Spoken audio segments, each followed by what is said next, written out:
Snapchat के stories notification को कैसे ऑन और ऑफ करें। नमस्कार दोस्तों, स्वागत करते हैं आप सभी का टेकराज यूट्यूब चैनल पर।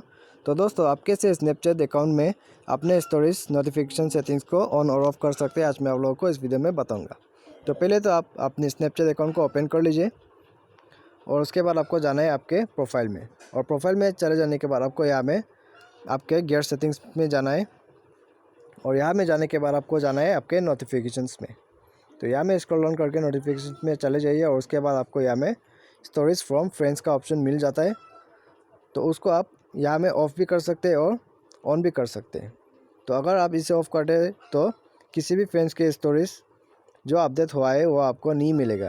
अगर आप इसे इनेबल कर दें तो जितने भी फ्रेंड्स आपके स्टोरीज आपके स्नैपचैट पर स्टोरीज ऐड कर रहे हैं वो सब आपको मिलते रहेगा। ठीक है, तो इस तरह से आप अपने स्टोरेज सेटिंग्स को ऑन और ऑफ कर सकते हैं अपने स्नैपचैट अकाउंट में।